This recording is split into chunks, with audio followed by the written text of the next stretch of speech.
If anyone starts getting ready to join us on here, and I start to see some people logging in. We are live. We are live. I had to say it. Yeah, we are live. I mean, we say now it counts.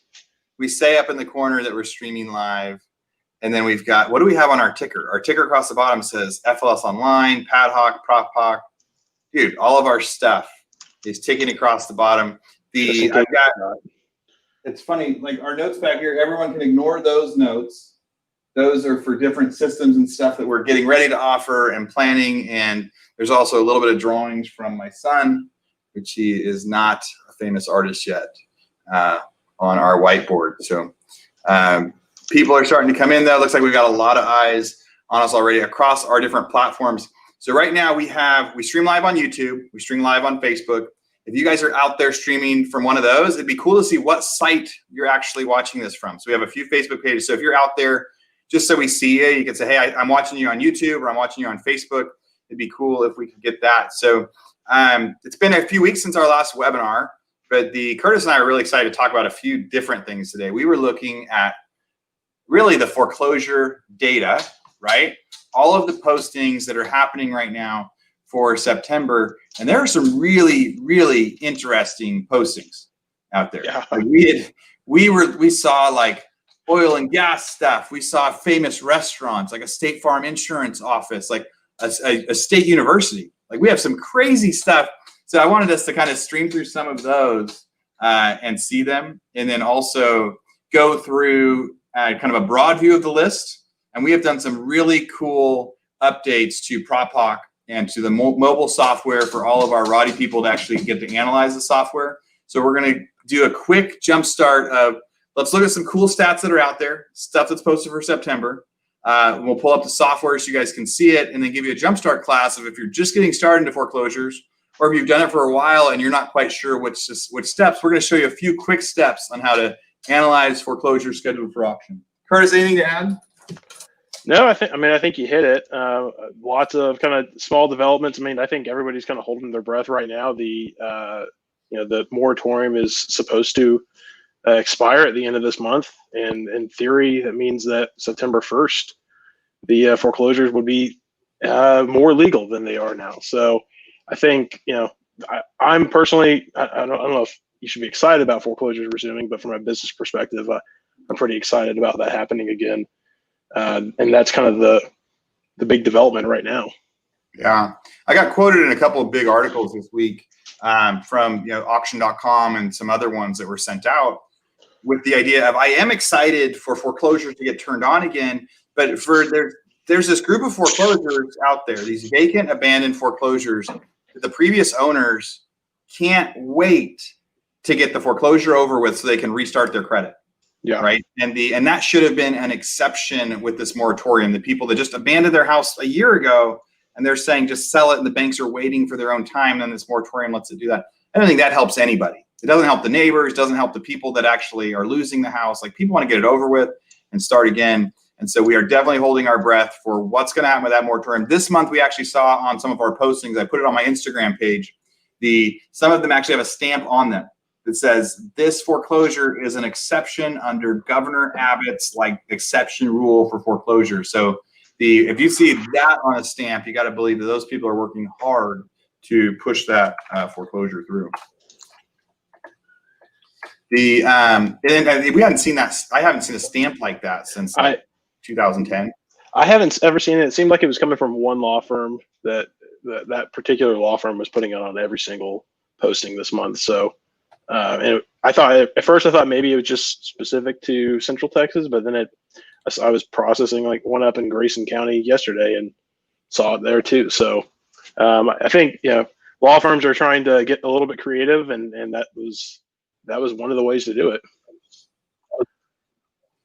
Yeah, it's one way to see it go through, is they get to say, hey, don't try to call this one into question. We've done our homework already. Exactly.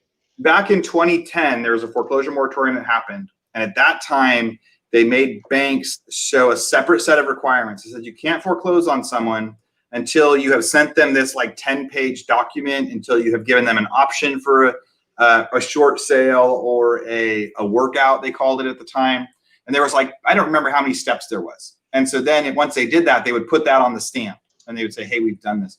In Texas, there's also like a veteran one, right? You have to confirm that they're not a veteran. So there's different, Texas has been used to having other hoops to jump through, this thing of foreclosures in the state. So it's a new one. I just pulled up our statistics page to show that we aren't quite done with September. All of our core counties are done. We have a few stragglers, but right now we have 1,500 postings for statewide in Texas scheduled for foreclosure for September, down about 200 from the month prior.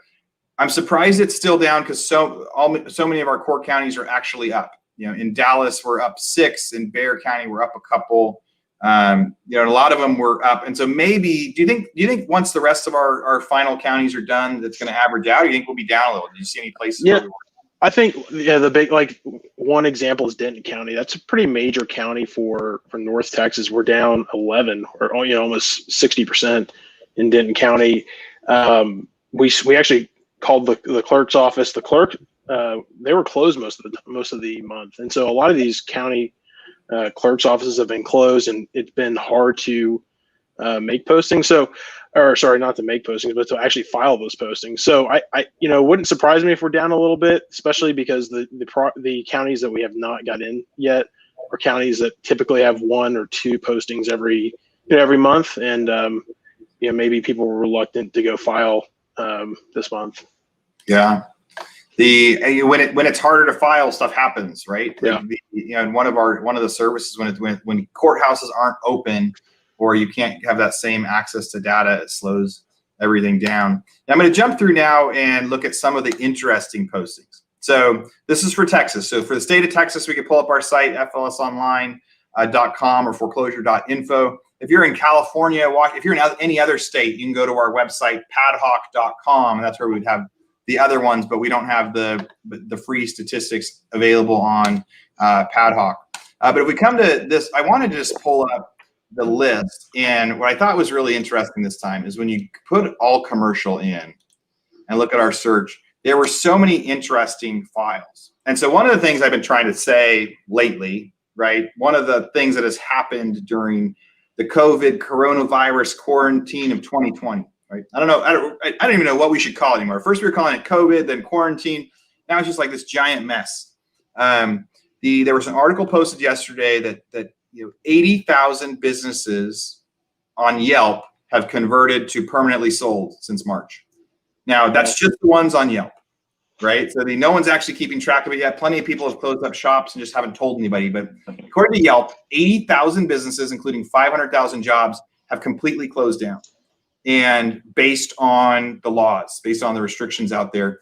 And we are seeing more commercial postings than I feel like we have before, because past real estate crises didn't have the same impact on retail and commercial that we're seeing now.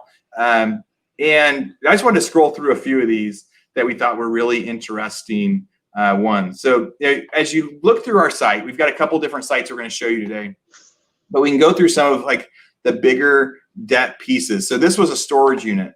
So this was Omni Storage in Nolanville. There's a $192,000 note on it. Let me see if I pull that up on the map, if you guys will be able to see that.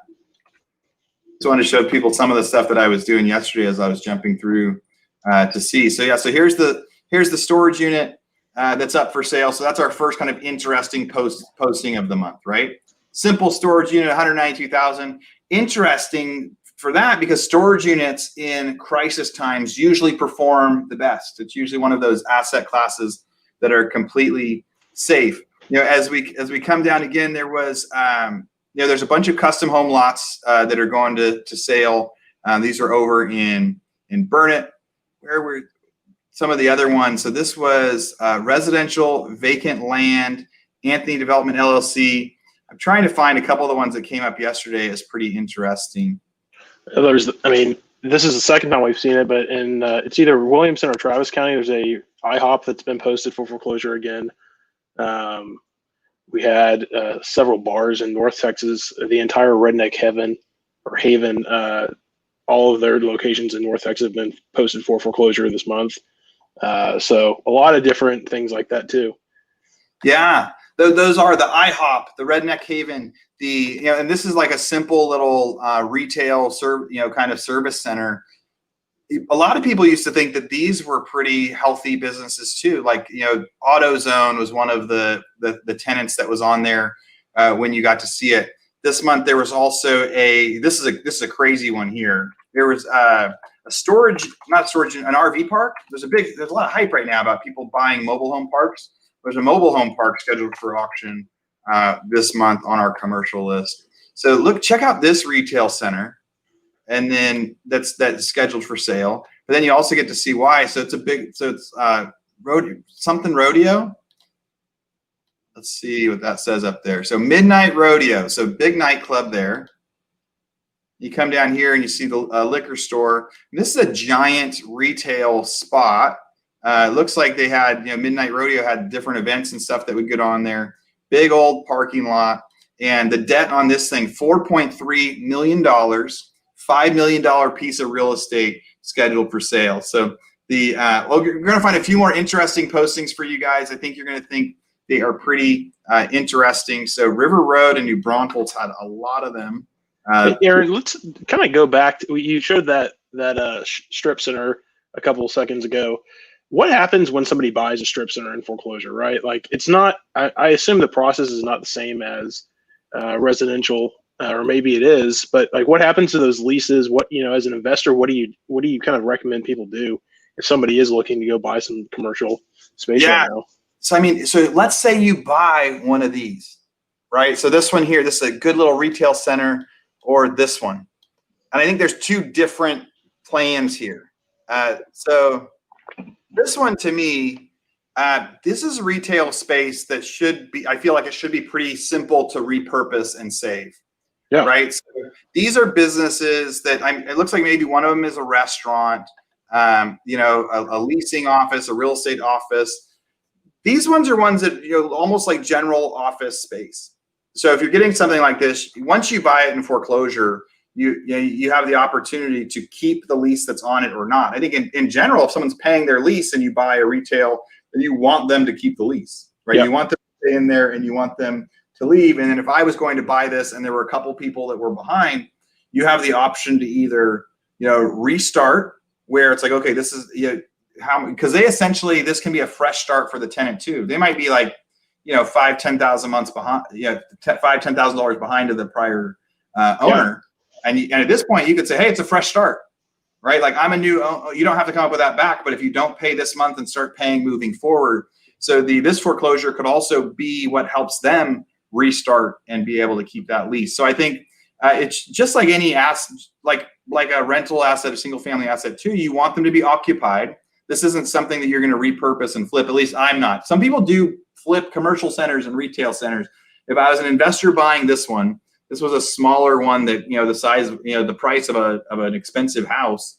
I would be trying to get those people to pay rent, to get them to where you can help them for their next stages. If they are a business that's struggling, maybe you're coaching them on how to recover, or you're trying to say, hey, it's not actually going to recover for you, and move them out.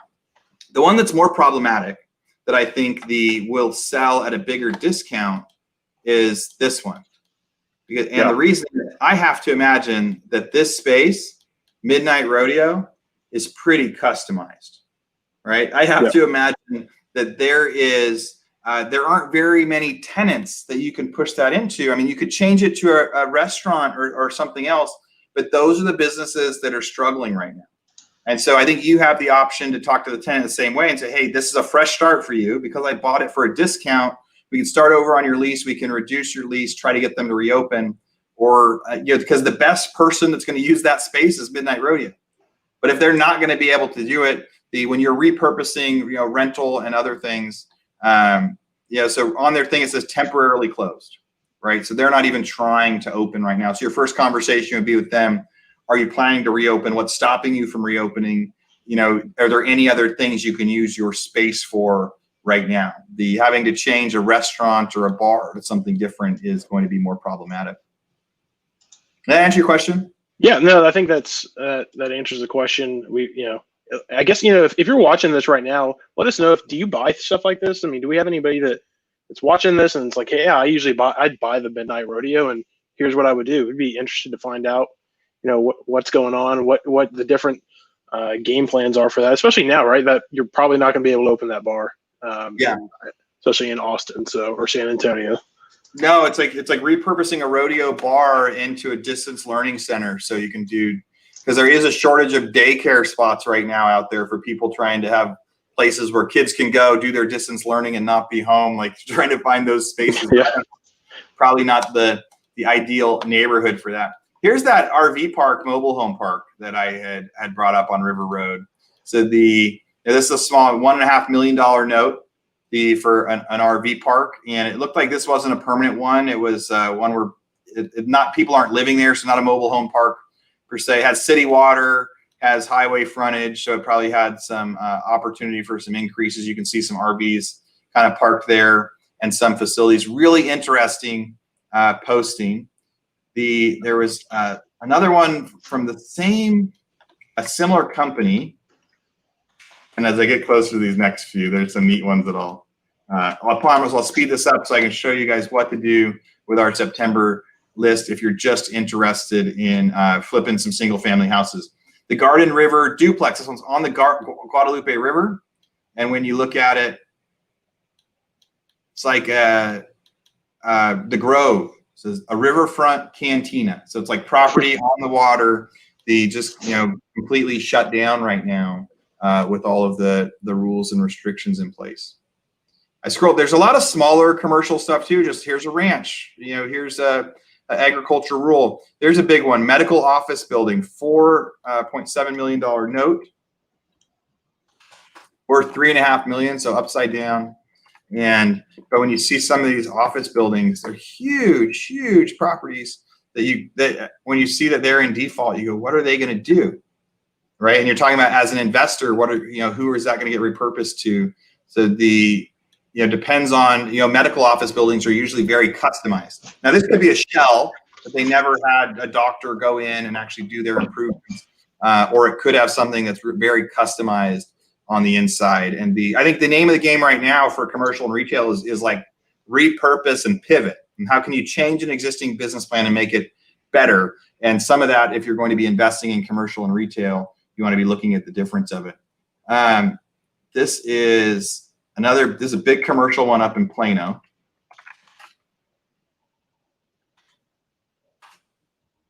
It's like a $5 million, $6.5 million note. Curtis, maybe you'll be familiar with this one in this area. You've got a hair salon on there. You've got a Walgreens in the parking lot. But look at that big old retail center. You've got restaurants. You've got salons. You've got Camp Bow Wow, Habitat for Humanity. You've got a supermarket and cafe. That is a giant retail space that's in foreclosure. And when you think about what are your options there, I have to imagine half of those businesses right now aren't in business. You start to see some of them start to reopen, but of those ones that they say have permanently closed their doors, these are the types of assets that I think are really going to be struggling. We're going to see more. We are seeing more retail foreclosures scheduled right now than we ever have before. And there are very few businesses and people lined up to be able to do some of that. Geomag Energy, that's an oil company, right? So that was one that came up. So what could be on that? So the posting doesn't actually have land associated with it. Could that be like a leasing rights or what? How does the oil stuff work, Curtis? Yeah, so that's going to be production. So that one, assuming it has production, you'll actually get the royalty and the working interest in that. And there's also, I remember looking that one up, and I think there was any equipment that was on there. So if there's an actual oil well, that's got obviously or oil pump and tanks and all that stuff that comes with it. Anything that's on that lease is going to have get that.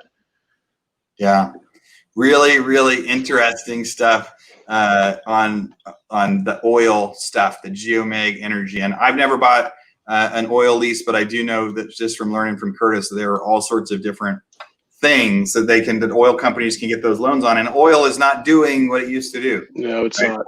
Oil does not have the value that it had in recent times.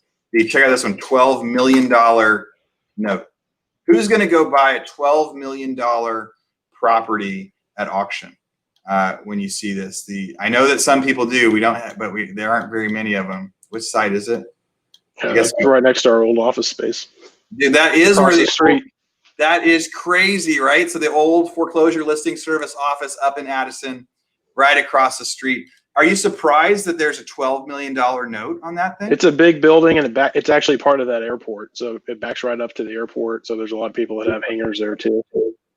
Wow. I can only imagine how that could get repurposed into something else. And then to see what part is actually on that thing. But if we look at the satellite image, as that comes up, you're right. Like, so where's our airport? That's it right there.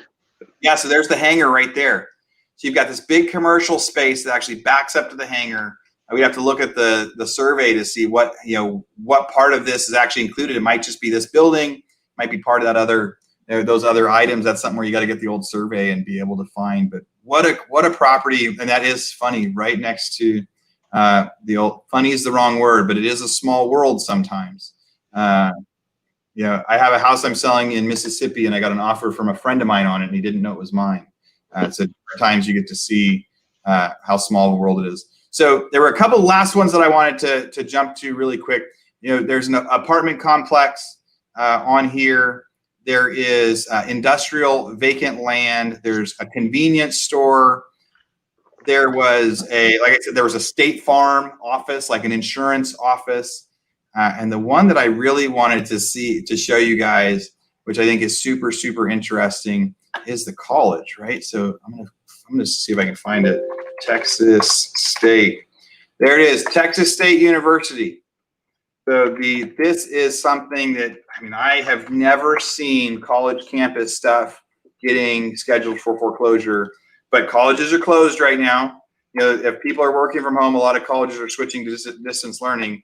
I think colleges are in a lot of trouble. So there's several different properties from the Texas State University that are scheduled for auction right now. But what would you do if you bought this building in the center of Texas State University? It kind of backs up to the water there. I think it's part of a parking lot and like a facilities building. But I put this on Instagram yesterday, and people were responding back that you would buy it and lease it back to the school, or you would repurpose it, or what would you do? And again, you don't know how many students are going to be going back to college or not. But beautiful campus, beautiful place. My first triathlon I ever did was the Texas State University triathlon, and we swam down this little thing right here as part of that triathlon that I did, and now seeing that. So that is some pretty wild stuff. And as people continue to look through there, I've been putting together a list of what I think my 10 most interesting postings are this month, but there is way more than 10 that are super interesting. Some people out there have our commercial report statewide where they can see all that stuff. And it has been really, really crazy month. Now, most of you guys are here for single family. So I'm sorry if you stuck with us for those 20 minutes and you didn't want to see any of that stuff, but I am fascinated by seeing some of this stuff. I also think to be a good investor anywhere, no matter what asset class you're investing in, you have to be paying attention to other stuff too, right? So there is a Tesla plant going in South Austin. The subdivision that was just south of there was having trouble selling houses.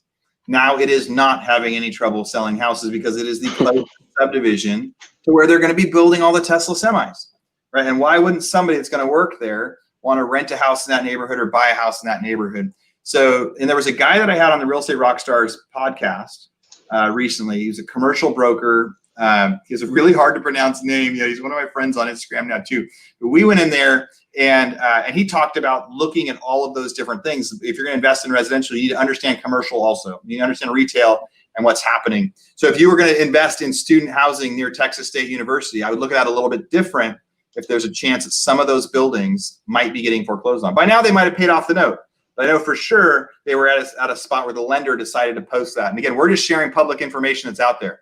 Some people are going to call us and say, I can't believe that you said my IHOP is scheduled for foreclosure. I can't believe you told people that my State Farm office is scheduled for foreclosure. All we can tell people is this is what was posted. And I hope all these people pay off the note and don't go to foreclosure. I hope that they get caught up and it's a moot point, but that's not usually what happens right now, especially considering just how strange the world is. Now I'm logging into PropBox. What I showed you guys before was our FLS Online website.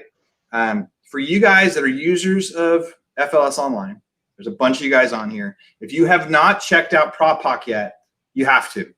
What we've started to do here is nothing short of amazing for you guys to be able to analyze your foreclosure properties better, go after them, and try to buy them. So you log into prophawk.com, PROPHAWK, with the same credentials you use to log into FLS Online. You go to auctions, Rodeo FLS auctions, and now you can pick your foreclosure data. I can at first pick like August, all counties. Now, we just added this filter this morning, so I hope it's going to work on here, but I want to be able to see if I can change the status to sold to third. My fingers crossed during a demo. There it is. All right, so these are houses that actually sold, properties that actually sold to investors that we can click on them, go into these different areas and see what they are. And so you can click on the property here. So this one was on Windridge. It had $84,000 note on it. The estimated value of $136,000, but look at this. It sold for $143,000. Sold for over the tax value. Tax value is $136,000. Sold for $143,000. You can go to this, and this is what you kind of saw at auction. So many people at auction. Debt was $102,000 on Winterberry. $148,000 is what tax value is. Opening bid was $128,000. Sold for $161,000. And then it's like people are like, well, where are the deals? Well, here's one. So this one on Via Balboa worth $139,000, sold to third party for $27,000. Right? So that's the deal. So I think everybody was focused on these other bigger ones. They ignored the townhouse on Via Balboa, and that thing sold for, I would have bought that for $27,000 as long as it was a first. Now, it might not have been a first. We'll get to, somebody else can figure that out as they're doing the analysis. Jackson and McLennan, a bunch of different ones here. Estimated value $145,000, sold for $86,000. So one thing you can do on PropHawk, if you subscribe to our sold list, you can now log in, pick last month, and get to analyze it firsthand. What sold back to a lender, what sold to third party. And if you did drives on these, you can actually go back and say, all right, so Spring Canyon sold for $230,000. What did I know about that one? Okay, it was occupied. We went and took pictures of it. Here's another one. That one that sold, it was actually vacant. Here's the pictures of the guy that actually got inside the house, and he said, big renovation project, not bad location. House is an entire gut. And when we look at that, it sold for $86,000, $145,000. Here's the analysis I did on it. I said I would sell it for $145,000. I would do $25,000 in construction on it. I could put in a profit goal on here, and I'll see what I would have paid for it. It says I would have bid $100,000 for it if I'd have gone to the McLennan auction. And did you see what it sold for? $86,000. So why wasn't I at the McLennan auction? Yeah, I man. had the data. I was ready. I wasn't there. And all right, so that's step one. You can use PropHawk. You can look at last month, and you can see, what did I miss? What happened? And if you're doing your analysis, you totally want to be able to look and see what sold last month. And again, if you already pay for the list on FLS Online, PropHawk is totally free and it has all of your same data. Now I'm going to go back to FLS auctions, and I'm going to say, all right, so I'm going to spend the next 10 minutes and show you guys, if you're getting ready for the September auction and you haven't done anything yet, here's how I would use PropHawk. That sound all right, Curtis? You sound great. All right. So I'm going to pick the next couple months, because what we actually have is some postings for October, maybe even November on here right now. And then I'm going to choose a county. So I can choose Travis County. Aaron, while you're pulling that up, we had a question from Dana about just, where in Texas are we expecting to have auctions this month, right? So we talked at the beginning of the webinar about the moratorium expiring.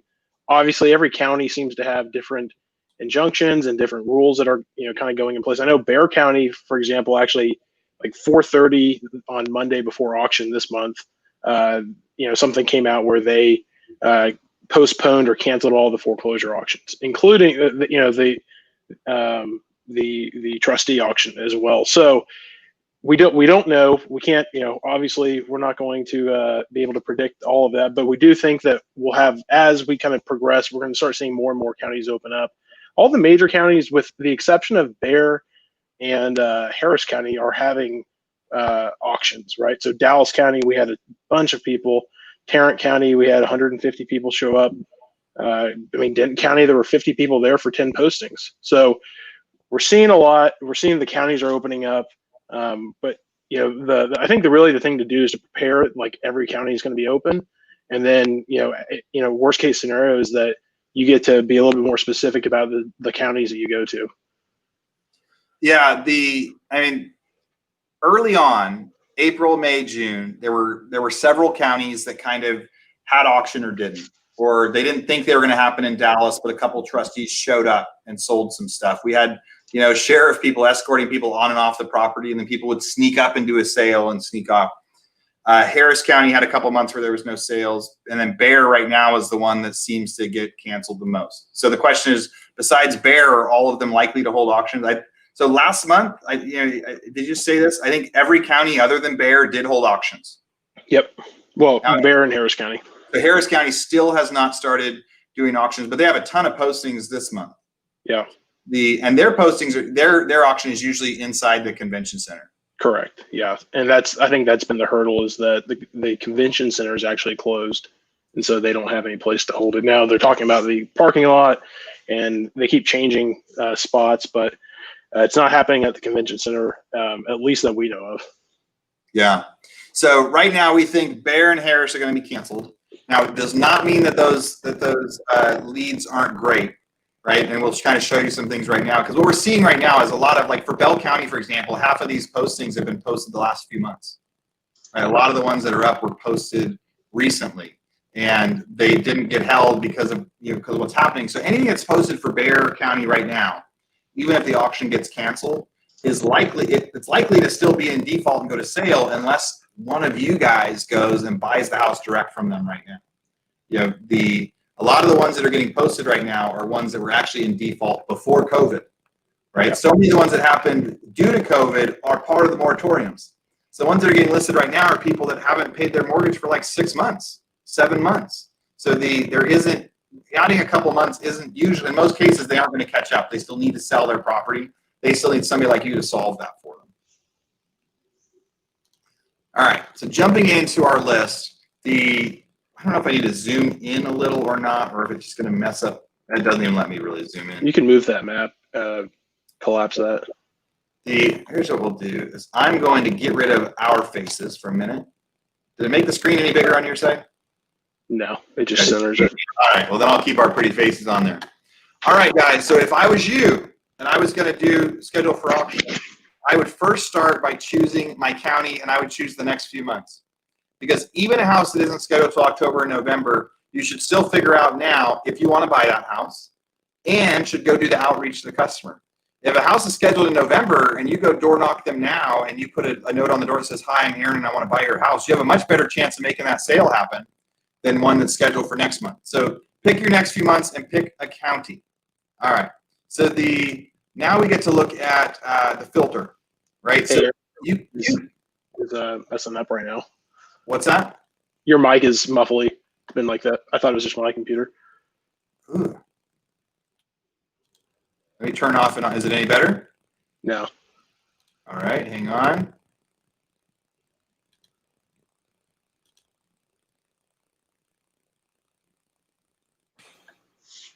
Testing 1, 2, 3. There we go. Is it way better? So much better. Man, it is so much better.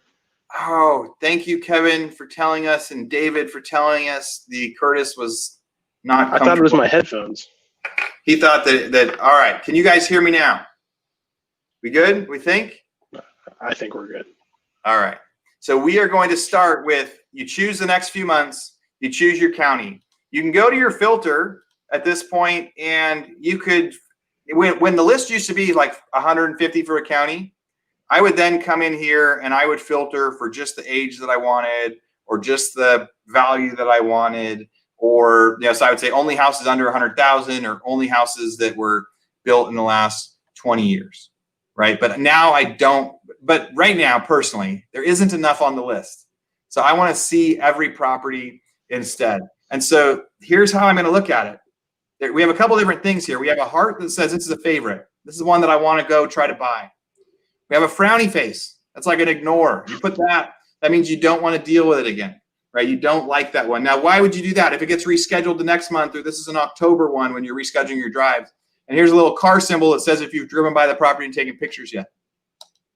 First thing I do is I click on it and I try to see, it comes up with your aerial view and a picture from the road on here. It says 3702 Woodchester Lane. Estimated loan $335,000. Estimated value $302,000. So you could click in here and try to move around, see more in the neighborhood. You can also see this was built in 1974. Now, if I'm going to be picky right now, I'll say, you know what? If the loan was $335 and I think it's worth $302, I don't think the opening bid is going to be low enough. Now, 10% of the time, a bank will go through and they will do a significant drop of the price. And someone said, how much does this one cost? This is prophawk.com. This one is totally free. So if you have this one, it's a totally free software, but the data you have access to is the data that you pay for at flsonline.com. If you're in other states and you want to use padhawk.com, that's $99 a month. But this one comes free with your Rodeo subscription. All right. So I'm going to say I'm not going to target this one. I'm not going to waste my time on the one that the debt is $335 because I don't think they're going to. So I'm going to put a little unhappy face on there. Now that means that it's going to come off my list later. So I can click this button that says omit ignore, and now it no longer shows up on my filter. Right now I can say go ahead and show it so it can show all of my properties. Then I'll click on to the next one. All right, and it says the loan is $80,000. It's worth $174,000. A good house in a nice neighborhood. Out front looks like a good house in a nice neighborhood. This for me is an ideal one to buy. So I'm going to put a heart on that. It says selected properties added to favorite. Sometimes that heart lights up. Sometimes it doesn't. When I refresh, that heart will line up. And so it shows me that that's one that I like. So first step, I'm going to go through and I'm going to figure out which ones do I like and which ones don't. Debt $246,000, worth $488. Looks like a good solid house in a nice neighborhood. I'm going to put a heart on it. We'll go to the next one. All right, this one looks a little bit more overgrown. It says debt 105, estimated value 570. This must be like a high-end neighborhood for the tax value to be 570. Out front, I don't know if you can see much on this picture. It is just like overgrown with like trees and a broken truck out front. So if you're somebody that doesn't want to do hard ones, I would say you turn this one to a hate. But if you're somebody that doesn't mind doing maybe $100,000 remodel on something, then I would put that to one of your targets. So you could now click that one to a favorite and you keep going down the list. All right, so here is one of those cool little like retail type building, right? I mean, not even little. Estimated value of $7 million for the property, 612 West 4th Street. So I don't even know which building that is here. 612 West, it looks like it's this giant building here. This should have been on our interesting list of properties. But man, so look at that one. So that's not in my budget. It might be in someone else's, but a $7 million property is not something that I'm going to be target this month. And so I don't need to waste my time. I'm not going to send them a letter and say, hey, let me help you catch up on your loan. So I'm going to put a frowny face on that one. And so those are kind of step one. You go through your list and you come up with your favorites and you come up with the ones that you like or the ones that you don't like. All right. Any questions on that part so far, Curtis? Yeah, the only question we've got so far is, so Dana again asked a question about how we're coming up with value in PropHawk. It's the same. So the values in PropHawk are going to be the same values that you see in on your foreclosure list. So we're using the tax assessed values. We're going to use the latest certified values. So right now, for most counties, that's going to be 2019 tax values. We don't recommend you use those values. Yeah, exactly. We don't recommend that you put your purchase amount with that. We're going to get to that point where we'll do some quick comps like what we did when we did the 2-day summit for you guys. But it's using the tax value for a quick filter of whether or not it's going to be worth it. That's where those values come from. We're actually adding a feature that's going to show up in this lower left corner where people will be able to opt in and upgrade to having the MLS comps built in with some provided pricing. But for now, right now people are going to go do that, provided that pricing another way.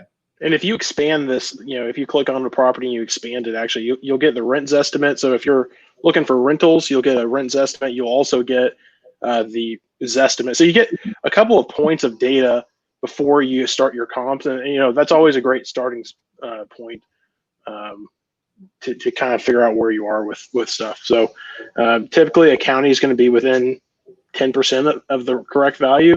Sometimes they're not, but again, that's where we always start our evaluations. Yeah. It's just right now we're just trying to filter that list, see which ones we want to drive. So let's say we took that 50. We went through and we filtered our whole list and said, which ones do we want to go after? There's a couple different options you could do. So now I can change the filter and say, I just want to see my favorites. All right, here's the 3 that I still want to buy, right? So now you don't have the rest of them on there. You can also change it to say which ones are actually this month or not. So here's the 3 I want to buy after going through all 50 looking. So your step 1 is look at the properties, figure out which ones are your favorite, which one are you never going to want to look at. And if you're on the fence, then you don't push either of them. So now here's my favorites. Then you log into the app online. So on Android and iPhone, the app is called Roddy's Portfolio Builder. I think if you search Prop Hawk and Roddy's and all those, that you'll get it. If you have any trouble finding it, just get it on the chat. So when you first go in here, I don't know how well we can see it. I'll go off with sharing my screen for a second. All right, so in the app, the first button say, add a property you own, Roddy FLS auctions, auction bid, auction drive list, Roddy FLS drive list. The reason we have a couple different ones is sometimes people are uploading their own lists from other services on there. The Roddy FLS drive list is the one that you don't have to do any importing. So I'm going to click that. And it says select a county, select a month. So I was at Travis County, so I can start typing it in, hit apply. And I can say for the next 3 months, so I could put that on there. So again, if you're also going to be leaving notes of the property to say, let me buy this, you can do all 3. The bottom, you hit apply. And now it shows those are the houses that I need to drive. And it puts them for me on a map. That little blue dot is where I am. So now I can choose which ones I'm going to drive to first. I'll say, oh, that one's the closest. So then there's the address. I'll plug that into the GPS in my car and I will drive to 7th Street. Once I go drive, I go knock on the door. If they answer, I say, my name's Aaron. Do you want me to, are you interested in selling your house? If it's a renter, I ask them how much they're paying in case I can invest in it. Or if it's vacant and abandoned, I'm going to look around. If nobody answers, I'm always going to leave a door hanger on that. It says, I'm an investor and I want to buy your house. When I pull up our screen again in a second, I'll show you guys how you can order drive reports where you can, if you don't want to drive the house yourself, you can actually order them and we will send a driver for you. You can order title reports on there, or you can order people to drop off those door hangers. But if you're going to do it yourself, you go to the app, and then now you'll see that little map screen that we just had. So now I'll click on the property, and it says skipped, complete, or picture app. So you might get there and it's so bad, you're like, I don't want to do this anymore. You can just hit skip, and it'll take it off your list, and it'll automatically turn it into a frowny face. You're like, oh my gosh, I couldn't get in. A dog tried to bite me. I don't ever want to go back to that property. Or if you do like it, you go to picture app and it gives you all these different drop downs where you could say it's occupied, it's vacant. I'm going to hit pictures and it says with your photo or from gallery. So I'm going to take a few photos. So I'll take some photos just of, random surroundings so you guys can see that it works. One of our webinar going, you can see a behind the scenes look. And then on here, you could say done. So now it has my photos ready to upload. I'm going to go through and change some of the occupancy. Vacant, I saw it. The roof was bad though. The house was a siding house. Neighborhood was a mostly bad. And in the comments, I can say, this is only a test, right? But that's where you would take all the notes. If you're driving these houses yourself, you're going to forget, right? We take a lot of notes on there when you're there, and sometimes you're like, oh, I'm going to remember this later. When you're standing in front of the house, write a book. Take as many notes as you can. That's going to help you decide if you liked it, what you liked about it, because you will forget later. Now I'm going to hit save in that upper corner. And it's saying uploading images. And all right, picture uploaded successfully. What are the odds that while I'm doing a live presentation that the technology works? I'd give it 50-50. 50-50. All right, Yeah. let's see how 50-50 goes. Look at this. All right, so good Wow. news so far. Our little car lit up green. So that little car says that we drove it. Let's say this was scheduled for a November auction, right? You drive it this time, but then next time, you know, in October when you get ready to drive again, if you want to drive it again, you can click that little car and it'll give you the option to say, hey, do you want to drive this later? Do you want to drive it again? Right now, it's got taken off of my map. So what I'll show you guys is when I refresh my map, it's not going to show up on my list anymore. And now it's just showing my next one that I'm going to be driving instead of the one that I just drove. All right, so now on here, I can click on it. And it's still the same first view, but now you can start to click through the images. And here's a picture out my window. It says this is only a test. This is only a test. It has it time stamped, and there's your behind the scenes footage of the picture I took of Curtis. It says August 14th, 2020. So it's time stamped. Now, the reason the timestamp is good is in November, I might go ahead and drive this house again. So I'm going to click here and it says, you've already uploaded it. Would you like to drive it again? If I say yes, that means I want it back on my drive list to be able to go drive it again. And so that green dot would go away and I could upload a new set of pictures, but all of them would still be there. The ones I did tomorrow would have a different date stamp on it. All right, so now I've done the pictures. We've got this little checklist here. It says, here's what you need to do. You need to review the aerial. What do I mean by review aerial? You look at it to make sure it's not backed up to train tracks or a major highway, or, you know, I wouldn't necessarily want to have a house directly across the street from the apartment. So you review the aerial so you know, is this going to price it up or down or not? So I'm going to click that and say, okay, I reviewed the aerial. Next, it says property tax check. So to check those taxes, let's see if this works. I'm going to go Travis County tax bill.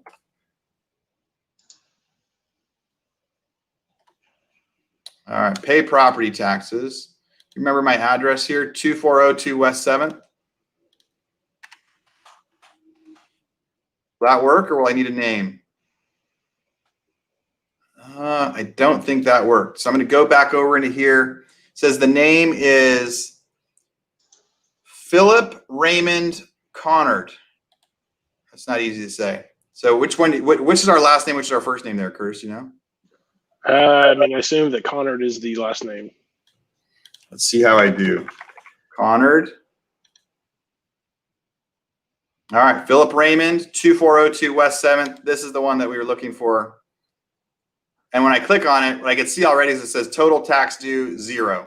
So if there was money owed, it would say $2,500 on there. Every county is different. If you're ever in doubt, you can call the tax office and say, is anything owed on this one?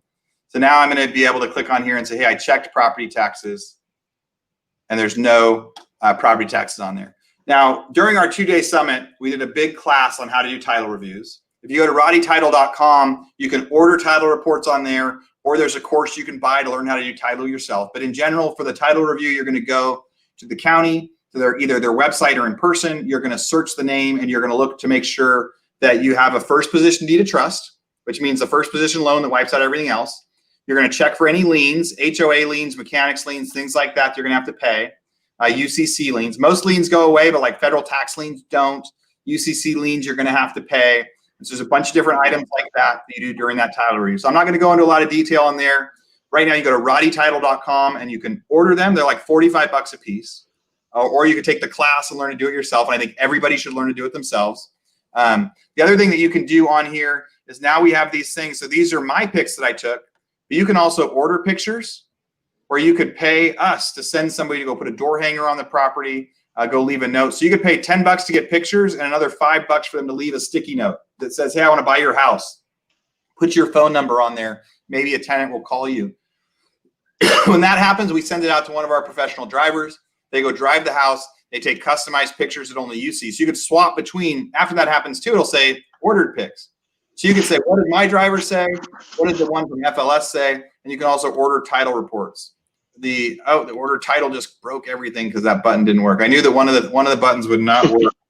So that was also getting added this week to be able to help you. So don't order any title this week, apparently, but the rest of it we're doing pretty darn good on. All right, and again, here's my whole Travis County list. That's a lot bigger. I want to go to just my favorites. These are just the ones I want to buy. The next list on here is you estimate the sales price. So this was a question that that came up from Dana. So how do we estimate our sales price? So you want to do a comp pricing. Again, our 2-day summit, and for those of you that bought the videos, that stuff's in the video vault. There's also a 2-hour video for free in the video vault. So you go to FLS Online. I'll show you guys where it is, actually. Go to our website, and here in Resources and Video Vault, a lot of you guys were with us live, and you saw this stuff for free. Some of you guys bought it for a discounted rate right after that. This video here is free. It's a 5-step foreclosure blueprint. I go into a lot of details on there, hour and 18 minutes of how to comp properties. So you can go into there for 10 or 15 minutes. I'll show you guys how to price it. This one's for free. Anyone can see it, whether you're a member or not. Go to the video vault, watch this video. Pretty good. These other videos were part of the summit. You can buy, I think, all of the 17 hours of footage for $500. But the one that you guys need right now for what we're talking about, that one's totally free on there. And it's just a little bit of a review for what we're doing right now. All right, jump back over. So I'm going to make the assumption that we have priced the house. So if I click estimate sales price, it's going to make me put in a sales price on here. So if I went through and comped the house, I said, okay, it's going to be worth $550,000. And when my guy drove through there, he said, hey, it needs a new roof, it needs new cabinets, it needs new paint. You're going to have to come up with that estimate, right? You're just going to have to say, I think it's going to cost maybe between $25,000 and $35,000. I'm going to type $35,000 for the price. Again, I didn't actually comp this one, so I don't know if this is worth $450 or $550, but for my example, I'm just plugging that in for you. And then you decide, we know that there's no taxes owed. And when you do your title report, if there's liens owed, you put it here. You come up with a profit goal. Say, all right, so a house that is, vacant, but it has a lot of work to it. I want to make 15% on my money. And how much are you going to pay in commission? Do you pay an agent 5%? Do you pay a flat rate listing agent 3.5% or 3%? I'm going to say 3%. And that's for us, is we pay a flat rate listing agent on the listing side, and the buyers get a 2.5% commission. So I'm going to hit save. Looks like we're having mic problems again. What? Up there. Just, I think if you talk in a high pitched voice, then we're good. I just need to squeal. All right, there we go. Hey, the squealing works. Are you kidding me? We're not having any problems. All right, we good right now? We're good. All right. I switched to my laptop today. I've got my podcast mic here that just isn't working, so I apologize. All right, so if I go through and I mark, so we've got all the steps that you're supposed to do in here. We call it our 5 steps, but sales, price, construction, and profit are all kind of one step. So now we hit go. And now when you look at your list, when you filter them off and on, you can see this one, you're totally ready to go to auction for, and you can see what your max bid is. You click on it again, and it's calculating the max bid. Oh, why is the purchase bid on there off? I knew it was something, Curtis. There it is. All right, purchase bid $423,000. The $333. That's how much you're going to bid. Now you can go back to your app. So you can either print that out before auction. You can go in. We have a drop down to be able to auction full. So you can click there, go to a PDF, and be able to look at it, or on the app. I will stop sharing my screen again. On the app here, you can see FLS auction bids. And when you click on that, you can select your county for where you are. You can select your months.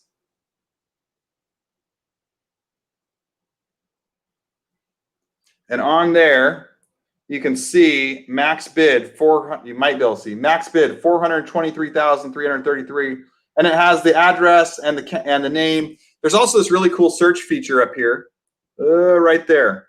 So you can type anything on there. If the trustee starts saying Alex Smith got foreclosed on in here, or John whatever, or this property, or legal description, you start typing any of that, it'll jump to the one on your list. So guys, we put our auction workers out there because we know that it is kind of a stressful environment and it's hard to follow.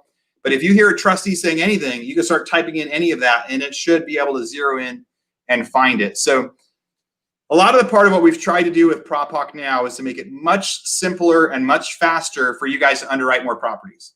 So there's less houses scheduled for auction right now. Usually there's 5,000 and now there's 1,500 houses scheduled. So we have like a third of what we used to have. So that means we need to start with more. So first you're gonna start with more properties. You're gonna use our software to be able to narrow it down, and then you can use it to either have us go drive. I recommend everybody do it themselves. We're just here for the people that if you're trying to expand, what we've had a lot of people say is, hey, there aren't enough in my county right now. So I need so I need to do multiple counties, right? On your app, inside your PropHawk account, you can actually also add a user. So you can go in there and say, I want somebody else to be able to do my drives. If you've got a worker for you that does the drives, you can go into your account on here for $10 a month, add a user, and they can go in and use the app and go drive houses, right? And they can be able to log in and see it, but they'd have their own login to do it. And so you won't have to be giving them your username and password. They can log in themselves, but they have access to the ones that you marked as favorites. You can grow your team using the software to be able to do it, to have them go to auction. We've also had people saying, like, how do we attend more than one? Our Rodeo employees, they'll bid at auction for you. There's a $500 service to have us bid for you. There's a bit of liability, and there's different things on there that we need to have you sign for that. But we do have people taking advantage of that service where they provide the checks to us. We have a bidder there. Again, when there's less houses going to auction, one of the keys is you've got to start with more. You used to be able to start with 150 in Travis County. Well, now if there's only 40 or 50, then maybe you have to try 3 or 4 counties with that same amount of effort to buy the 1 or 2 houses that you did before. So hope you guys liked that. I mean, we got to start with a bit of the news for September. It's really interesting postings. And we are super, super excited about what we've been building. Curtis and I every day are using PropHawk. We're coming up with new ideas and we're adding it. So I promise if you start using that software every week, you're going to see new things. If you see something on there and you start using it, say, hey, it'd be really handy if I could do this, this, and this, put it in the chat. We will add the feature. We are adding features to this thing every day, trying to make it the best to bring you guys some extra value. We believe that if somebody is going to auction and they aren't using our Rodeo list and they aren't one of our subscribers, they're at a complete disadvantage. The part of that is these systems, though, for you. So if you are a user and you're not using our systems, you're not taking advantage of the advantage that we're setting you up for. How many times can I say advantage? So a couple of little questions on there. So what is the class to properly perform the title searches? So the class, I think, is it's part of the summit, right? So that class on performing the title searches, it was a 2-hour video inside the summit where Brian Holland and I are chatting about how to do it and going into detail. So that's the class that you can buy individually at RodeoTitle.com, or if you buy all of the stuff from the 2-day summit, you've already got it in there by going to that by going to resources video vault on our Rodeo site. So if you also want us to do it, I mean, I think if people are doing like 50 of them, when people say, hey, I have all these houses to do it, how low does our title price get when they do bulk orders, Curtis? Yeah, the lowest we'll go is 20 for title opinion or title reviews, and then they really and that's for a 3-day turnaround. If you have at least 50, if you need a 1-day turnaround, then it gets a little bit more expensive. And then also depends on when, kind of in the queue of everything, we get the order. So the day before auction is probably not the best time to do it, but we get them all the time. So typically a title review will range in price from $20 to $60, again, depending on time and quantity. Yeah, one thing I forgot to mention on here that I want to just go back and share for a second is our live updates. So right now, these still say scheduled, right? So it's scheduled for auction. I think in Dallas, we have a lot of them that have been set. Oh, not a favorite because I didn't mark any of those as favorites. So we have a scheduled, this one has an opening bid available, right? So that one has an opening bid of $400,000. So you could use that. This would be an example of you should order your title or do your title as early as you can to get it for as cheap as possible. But make sure the opening bid isn't over your max, or make sure it hasn't canceled. I was going to see, there's got to be some on here that have already canceled. There are. Let me see if I can see them. You have to go high pitched voice. High pitched voice. No, it didn't work this time. We're just getting a static. How about now? It's still staticky. What? AH001 agrees with me. He said your voice is not clear.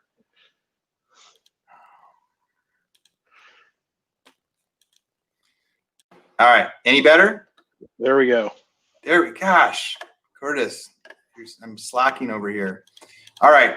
If I go to our products, I'm not logged in anymore. So you want to make sure that whether you're using PropHawk or other one, that you're going to look at properties that are still scheduled for auction. And so if we look at our stuff here, view all, and this could be by county, we have a status and opening bid. And as you scroll through the statuses, this one says still scheduled. This one says still scheduled. This one had opening bid available of 230,000. And there's plenty on here that are going to say canceled. I'm just going to hit find canceled. This one is already canceled. So if 15704 Grove Crest was on your list and you see it's canceled, don't order title. Don't go drive it. Don't go do that other work that's already up there. The live updates is something that we've added where we talk to the trustees and when some of them get sold. Dana also asked about prior year property taxes. Are they included? So they're only included if the trustee paid them, right? So if somebody had a $100,000 loan and last year they owed $5,000 in taxes and they didn't pay them, the trustee can go pay them. And in that case, they're allowed to add it to their debt. They're allowed to add it to the opening bid, 105,000. But it's only if they paid it. They don't all pay it. It depends on all sorts of things. I think probably 10% of the houses that go to sale have past due property taxes on them.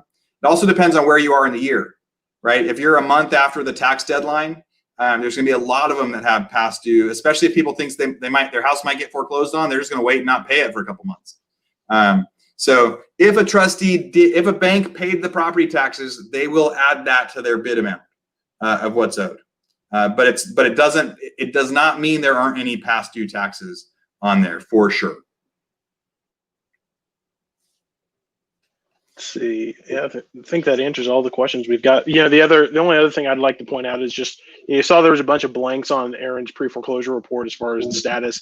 As we get closer to the auction, so as we get usually 10 days out, we'll probably have 60 or 70% more updates for you that we get from the trustees. So just because you don't see something on our list right now does not mean that we're not going to have an update in the future. So I'd say just keep checking back.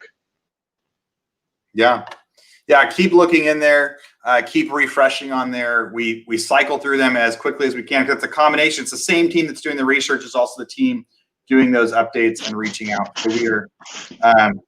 Anyways, so that was thanks for joining us on Friday, everybody. We're going to also do what day is the webinar next week, Curtis, and what are we planning on focusing on? We're going to do next Tuesday at 2 p.m. We're going to discuss just the state of the real estate market and more particularly how that applies to or affects some real estate investors. So we'll be going over some stats on real estate transactions for different areas, different laws, different updates, kind of coming out with COVID. So we've been trying to do that once every month, and we'll have that this next Tuesday at 2 p.m.